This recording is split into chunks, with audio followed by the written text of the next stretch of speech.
Արդյոք Հայաստանում կա սոցիալական եւ աղքատության խնդրեմ։ Այո, Հայաստանում կա սոցիալական եւ աղքատության խնդրեմ։ Բայց մենք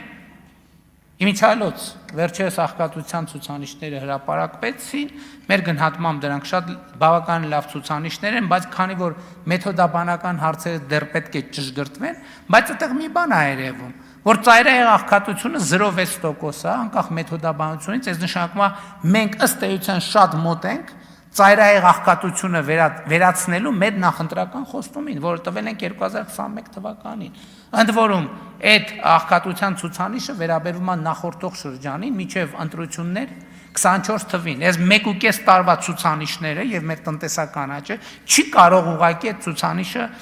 բան չանել, չնվազեցնել։ Հիմա հարգելի գործընկերներ, Հայաստանում արդյոք կա աղքատության խնդրեմ։ Այո, Հայաստանում կա աղքատության խնդրեմ, բայց ժամանակն է ի վերջո, որ մենք առերեսվենք եւ արձանագրենք աղքատության պատճառները։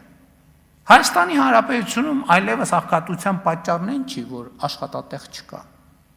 Չկա, այդ խնդրեմ վաղուց վերացված է։ Հակառակ դեպքում չէր լինի, որ հազարավոր, էլ չեմ ասում տասնյակ հազարավոր մարդիկ ուրիշ տեղերից գային Հայաստանում աշխատեին եւ ուրիշ տեղերում իրանց ընտանիքները պահեին։ Բայց չի կա Հայաստանում աղքատություն։ Հայաստանում աղքատություն կա միայն հետևյալ պատճառով.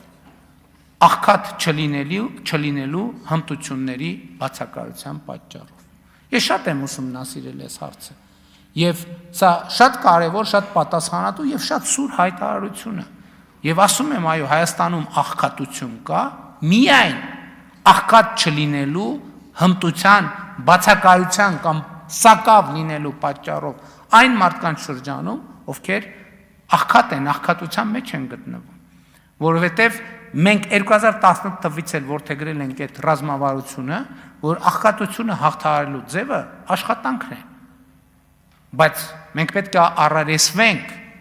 որ կան աշխատանքներ, կան մարդիկ, ովքեր աշխատում են, բայց շարունակում են աղքատ մնալ, ինչու, նույն պատճառով, որովհետև նրանք աշխատում են այդ տեղում բավարար պրոֆեսիոնալ հմտություններ չունենալու պատճառով եւ մեր քաղաքականությունը հետեւյալն է, որ եթե աշխատանքը արդյունք չի տալիս, այսինքն կարճ ասած, եթե աշխատանքը մարդու բարեկեցությունը չի ապահովում, ինչա պետք է անել։